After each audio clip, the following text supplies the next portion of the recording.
You know that feeling when you discover something so simple, so obvious, that you can't believe you didn't think of it years ago? That moment when you slap your forehead and say, "Where has this been all my life?" I've had that moment more times than I can count in my gardening journey. Like the time I spent years struggling with tangled hoses before discovering a solution that cost absolutely nothing, or when I finally learned the secret to never buying seedling pots again. Or that afternoon when someone showed me how to turn kitchen scraps into the best fertilizer I've ever used. Today, I'm sharing 10 of those "why didn't I know this sooner" moments with you. These are the hacks that genuinely changed my gardening life, and I wish someone had told me about them on day one. Hi friends, and welcome back to Daily Garden Fix. I'm so happy you're here with me today. If this is your first time joining us, welcome to our community where we make gardening simpler, smarter, and a whole lot more enjoyable. We're all about practical solutions that actually work in real gardens, not just in theory. And to my returning garden friends, thank you for coming back week after week. You're the reason this channel exists, and I'm so grateful for this community we've built together. Today's video is special because these aren't just random tips I found on the internet. These are 10 hacks that I personally use constantly that have saved me time, money, and frustration. These are the techniques I teach my friends when they start gardening. These are the secrets I wish I'd known when I planted my very first tomato. If you haven't subscribed yet, go ahead and do that now and ring the bell. Trust me, you don't want to miss what's coming. Now let's dive into these 10 game-changing gardening hacks. Hack number 1, the coffee filter pot trick. Let's start with something that seems so small, but makes such a big difference. You know how when you pot up plants, soil always leaks out through the drainage holes? You water your plant and suddenly there's muddy water everywhere? Or worse, you lose so much soil that the plant starts sinking into the pot. For years, I used pieces of broken pottery or stones to cover drainage holes, but they're heavy, they take up space that roots could use, and soil still washes through. Then one day, I was making coffee and had this thought. What if I used a coffee filter? I grabbed one, placed it flat over the drainage holes in my pot, added soil, and planted. And it was perfect. Coffee filters let water drain freely. That's literally what they're designed to do, but they stop soil from washing through. They're lightweight, so they don't add weight to pots. They eventually break down, so they won't harm your plants. And best of all, they're incredibly cheap. You can get 100 coffee filters for just a few dollars. I now use coffee filters in every single pot I plant. Small pots get 1 filter, large pots might get 2 or 3 overlapping. It takes 2 seconds, costs almost nothing, and completely solves the soil washing away problem. Here's a bonus tip. If you don't have coffee filters, paper towels work too. Just fold one and place it over the drainage holes. Same principle, same results. This is one of those hacks that's so simple you almost feel silly for not thinking of it. But once you start doing it, you'll never go back. Your potted plants will thank you, your patio or deck will stay cleaner, and you'll retain all that valuable soil where it belongs, around your plant's roots. Hack number 2, eggshells as seed starting pots. This hack is brilliant for multiple reasons, and it's completely free if you eat eggs. Instead of buying seed starting pots or peat pellets, use eggshells. Here's how it works. When you crack eggs, try to crack them near the top, creating an opening, but leaving most of the shell intact. Rinse them out, let them dry, and save them in an egg carton. When you're ready to start seeds, poke a small drainage hole in the bottom of each shell with a pin or needle. Fill with seed starting mix and plant your seeds. The egg carton becomes your seed tray. The eggshells become your pots. When seedlings are ready to transplant, you can plant the entire shell directly into the ground. Just crack the shell slightly to help roots break through and bury it. The shell will break down over time, adding calcium to your soil. What I love about this hack is how many problems it solves. First, it's completely free. You're using something you would normally throw away. Second, it eliminates transplant shock because you're not disturbing roots when you plant. Third, eggshells add nutrients to your soil as they decompose. And fourth, it's such a satisfying way to recycle. I use this technique primarily for plants that don't like root disturbance, things like nasturtiums, beans, squash, and cucumbers. But honestly, it works for almost any seed. One tip: eggshells are small, so they're best for seeds that will be transplanted relatively quickly.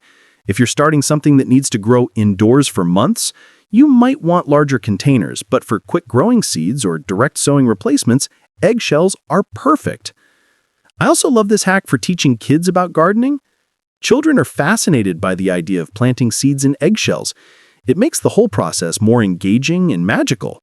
And here's something I discovered by accident. You can write on the shells with a marker to label what you planted. No more confusion about which seedling is which. Hack number 3. The cinnamon fungus fighter. This hack sounds like old-fashioned folk wisdom, but it actually works really well. Cinnamon is a natural fungicide, and it can save your seedlings from damping off disease.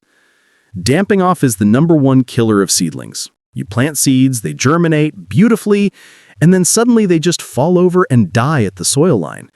It's caused by fungal pathogens in the soil, and it's absolutely heartbreaking when it happens. For years, I struggled with damping off, especially when starting seeds indoors where humidity is high and air circulation is limited. I tried various fungicides, but I didn't love using chemicals on tiny seedlings. Then I learned about cinnamon. Now, as soon as my seeds germinate and I see those first tiny leaves, I lightly dust the soil surface with ground cinnamon, the same kind you buy for baking. Just a light sprinkle, that's all it takes. The cinnamon creates an inhospitable environment for fungal pathogens while being completely safe for plants. It also smells amazing, which is a nice bonus when you're working with seedlings indoors. I've been using this technique for 3 years now, and my damping off problems have essentially disappeared. My seedling survival rate went from maybe 70% to close to 100%. You can also use cinnamon on cuts when you prune plants. If you cut a stem or branch, dusting the wound with cinnamon helps prevent fungal infections from entering. I use this on my succulents when I take cuttings, on plant houses when I prune them, and even on outdoor plants after heavy pruning. Buy the cheapest cinnamon you can find. It doesn't need to be fancy Ceylon cinnamon. The basic stuff works perfectly. A single container will last you for years of seedling protection. This is one of those hacks that seems too simple to work, but it absolutely does. Give it a try the next time you start seeds and prepare to be amazed at how healthy your seedlings stay. Hack number 4. The toilet paper roll seedling pots. Here's another free seedling hack that's even better than eggshells for some purposes. Save your toilet paper rolls and paper towel rolls. They make excellent biodegradable seedling pots.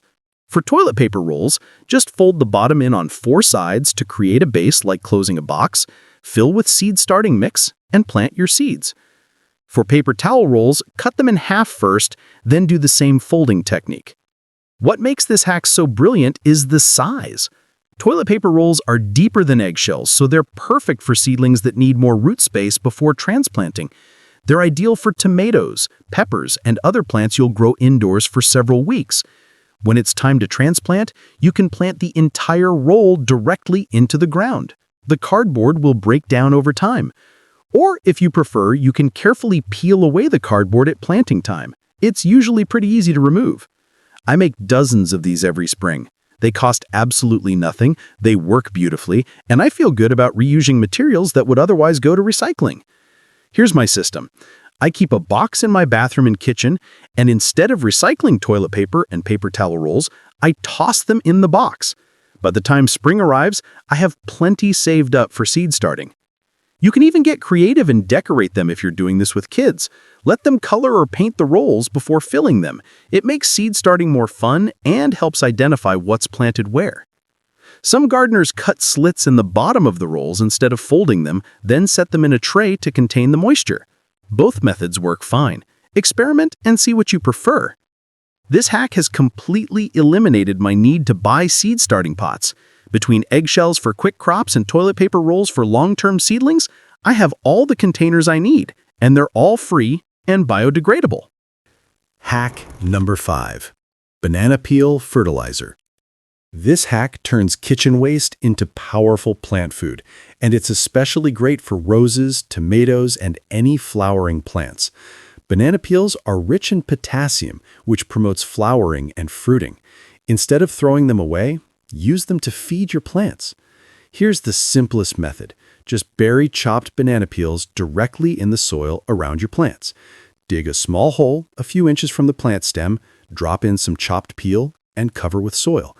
As the peels decompose, they release nutrients slowly. But my favorite method is making banana peel tea.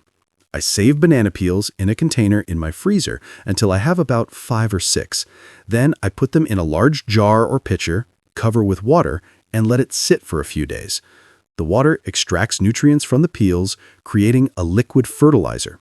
I use this banana tea to water my tomatoes, peppers, roses, and flowering annuals. They absolutely love it. My roses have never bloomed more profusely than since I started using banana peel tea.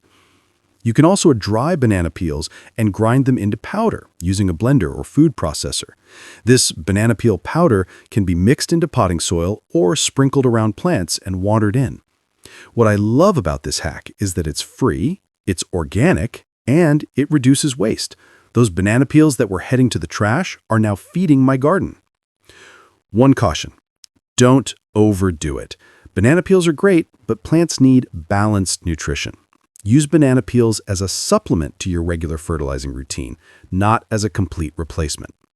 Also, if you bury whole peels or large pieces directly in the garden, they can attract pests like raccoons or possums.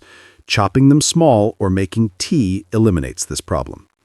This is one of those hacks that sounds a bit hippie and crunchy, but it genuinely works. Your flowering plants will reward you with bigger, more abundant blooms. Hack number 6 is the plastic bottle drip irrigator. This hack is perfect for vacation watering, for plants that need consistent moisture, or for water conservation, and it costs absolutely nothing. Take a plastic bottle, any size from a small water bottle to a large soda bottle, poke several small holes in the bottom and lower sides using a pin, needle, or small nail.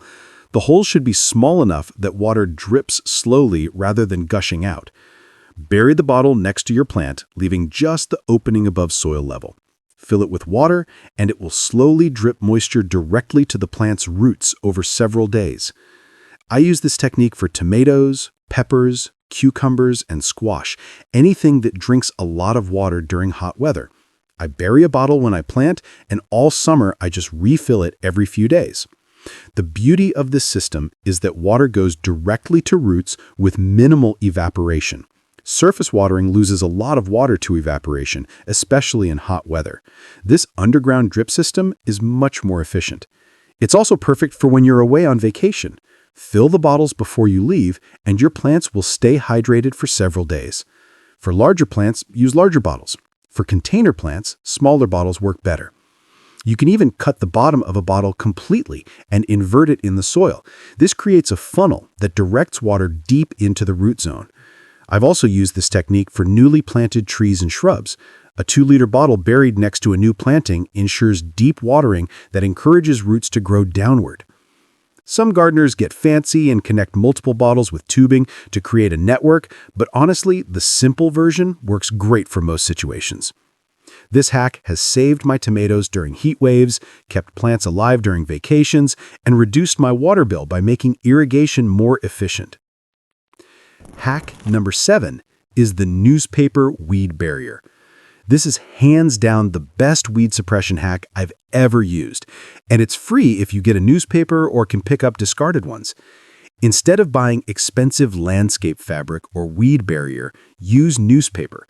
Lay down sheets of newspaper in your garden paths or around plants, overlapping the edges. Cover with mulch, and you have a weed barrier that's free, biodegradable, and actually improves your soil as it breaks down. I typically use about 5 to 10 sheets thick, enough to block light, but not so thick that water can't penetrate. Wet the newspaper as you lay it down, which makes it easier to work with and helps it stay in place. The newspaper blocks sunlight, preventing weed seeds from germinating. But unlike plastic landscape fabric, newspaper is permeable to water and air, and it breaks down over time, adding organic matter to your soil. I use this extensively in my vegetable garden paths. I lay down newspaper, cover it with wood chip mulch, and I have essentially weed-free paths all season. The newspaper lasts most of the growing season, and by next spring, it's decomposed and ready to be refreshed. You can also use newspaper as a sheet mulch layer when building new garden beds. Lay down cardboard or thick newspaper directly on grass or weeds, cover with compost and mulch, and plant right through it. The newspaper smothers existing vegetation while breaking down to enrich the soil.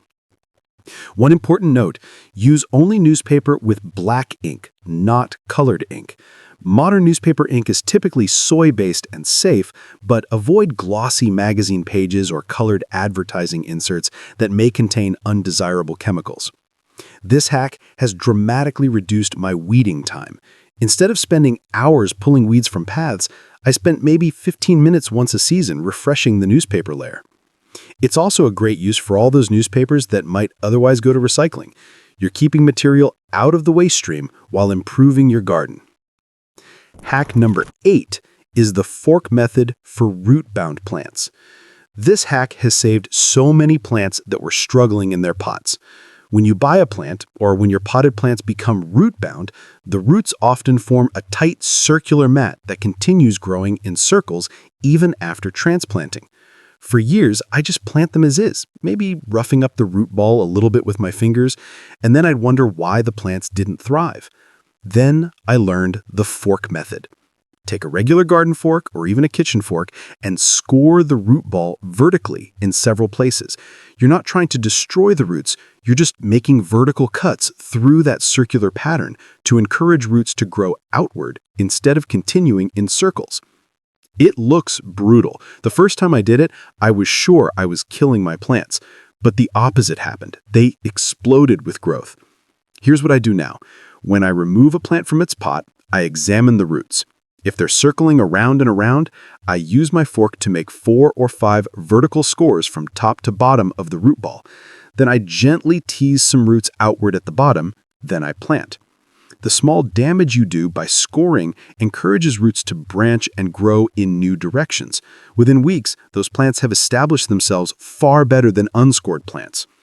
This is especially important for trees and shrubs that have been in pots for a long time.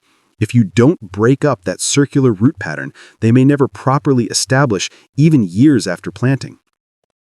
I've also used this technique on root-bound houseplants that I'm repotting. It encourages them to grow into their new, larger pots instead of staying confined to their old root ball shape. The key is being brave enough to do it. Yes, you're damaging some roots, but you're doing far less damage than leaving the plant root-bound would cause long-term. This hack has improved my transplant success rate dramatically. Hack number 9 is Epsom salt for magnesium boost. This is one of those old-timey remedies that actually has solid science behind it. Epsom salt is magnesium sulfate, and many plants, especially tomatoes, peppers, and roses, benefit from supplemental magnesium. Magnesium is essential for chlorophyll production, which means it's crucial for photosynthesis. Plants deficient in magnesium show yellowing between leaf veins, poor growth, and reduced flowering. I use Epsom salt in 2 ways. First, when planting tomatoes and peppers, I add about a tablespoon of Epsom salt to the planting hole and mix it with the soil. This gives them a magnesium boost right from the start. Second, during the growing season, I make an Epsom salt spray. I dissolve 1 tablespoon of Epsom salt in a gallon of water and spray it on the foliage of tomatoes, peppers, and roses every few weeks. The difference is noticeable. My tomatoes are greener and more vigorous. My peppers produce more prolifically. My roses bloom more abundantly. Epsom salt is incredibly cheap. You can buy a large bag at any drugstore for just a few dollars, and it'll last for seasons. One important note, this is a supplement, not a cure-all. If your soil is severely deficient in multiple nutrients, Epsom salt alone won't solve all your problems. But for that magnesium boost that many plants crave, it's excellent. Also, don't overdo it. More is not better. Excessive magnesium can actually interfere with calcium uptake. Stick to recommended amounts, a tablespoon per plant at planting and the foliar spray every few weeks during active growth. This hack has become part of my regular routine, especially for my tomatoes. I genuinely believe it's part of why I consistently get such heavy yields. Hack number 10, the Complanting Power Trio. This final hack is about smart planting combinations that benefit each other.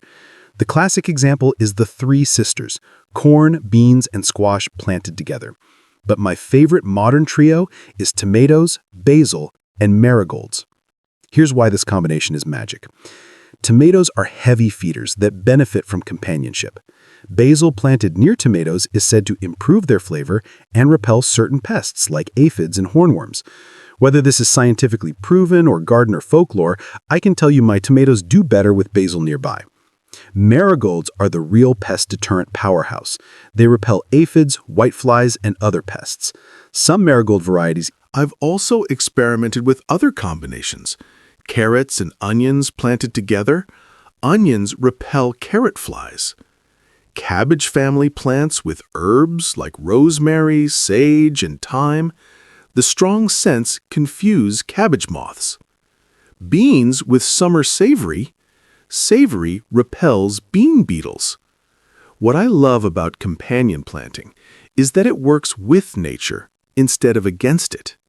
Instead of reaching for pesticides when problems arise, I'm creating a diverse, balanced garden ecosystem where plants help each other.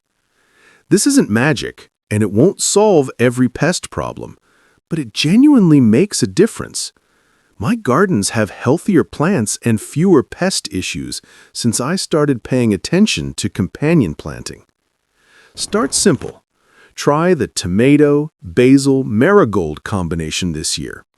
Once you see the benefits, you'll start researching more combinations and designing your whole garden around these partnerships. You know what all these hacks have in common?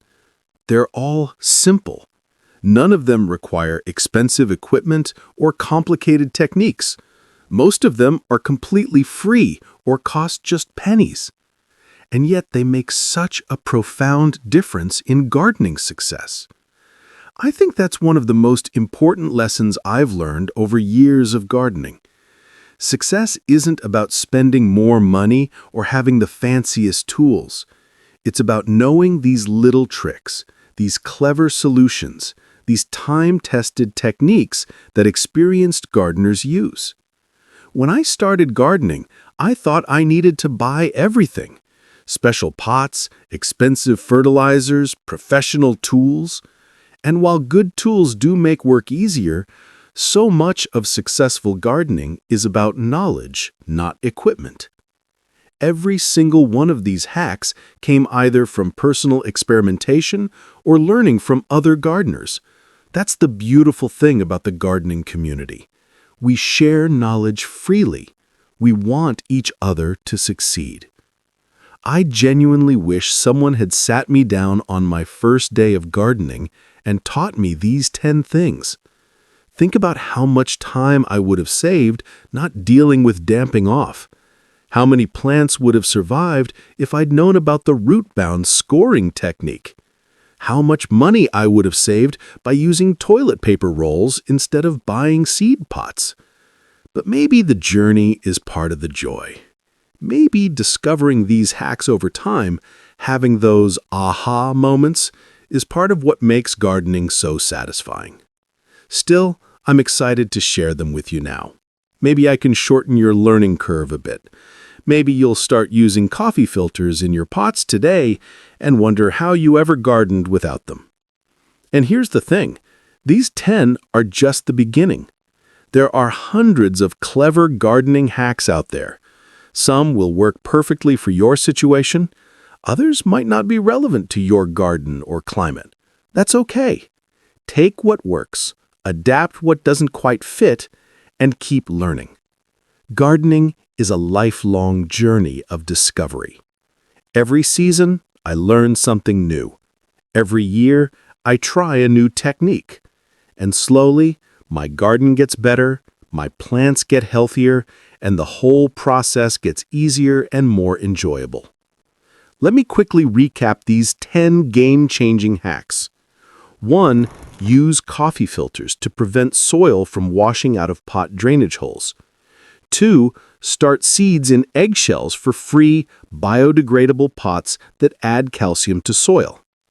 3. Dust seedlings with cinnamon to prevent damping off disease. 4. Make seedling pots from toilet paper rolls, free and biodegradable. 5. Feed flowering plants with banana peel fertilizer for bigger blooms. 6. Create drip irrigation systems from plastic bottles for efficient watering. 7. Use newspaper as a free, effective, and biodegradable weed barrier. 8. Score root-bound plants with a fork to encourage outward root growth. 9. Give tomatoes and peppers a magnesium boost with Epsom salt. And 10. Plant tomatoes with basil and marigolds for pest protection and better growth. These aren't complicated techniques that require years of experience. They're simple tricks that anyone can implement immediately. Try even 1 or 2 this week, and I guarantee you'll see benefits. And here's my challenge to you. Once you've tried these, share them with another gardener. That's how gardening knowledge spreads. That's how we all get better together. If you found these hacks helpful, if even one of them made you think, I need to try that, please give this video a thumbs up. It helps other gardeners discover these tips too. And if you're not yet subscribed to Daily Garden Fix, what are you waiting for? Hit that subscribe button and ring the bell. We post practical gardening content every single week. Tips, tricks, how-tos, problem-solving, all designed to make your gardening journey more successful and enjoyable. Leave a comment telling me which hack surprised you most or which one you're going to try first. I read every comment and I love hearing from you. Your questions often inspire future videos, and your success stories make my day. Also, if you have a gardening hack that I didn't mention, something you use all the time that makes your life easier, please share it in the comments. This community thrives on shared knowledge. We all benefit when we learn from each other. And don't forget, everyone who comments is automatically entered in our monthly gardening giveaway. It's just our way of saying thank you for being part of this community. Before we wrap up, I want to leave you with this thought. Gardening doesn't have to be complicated or expensive to be successful. Some of the best solutions are the simplest ones. Some of the most effective techniques are the ones that have been used for generations. Don't be intimidated by gardening. Don't think you need a degree in horticulture or a huge budget. You just need curiosity, willingness to learn, and a spirit of experimentation. Try these hacks. See what works in your garden. Adapt them to your situation. And then keep learning. Keep trying new things. Keep discovering those "why didn't I know this sooner" moments. That's what makes gardening such a joy. There's always something new to learn. Always a better way to do things. Always another discovery waiting just around the corner. Your garden is going to benefit so much from these 10 simple hacks. I can't wait to hear about your results. Thank you for spending this time with me today. Thank you for being part of the Daily Garden Fix family. Until next time, keep growing, keep learning, and remember, the best gardens are built on simple wisdom, not complicated techniques. Happy gardening, everyone!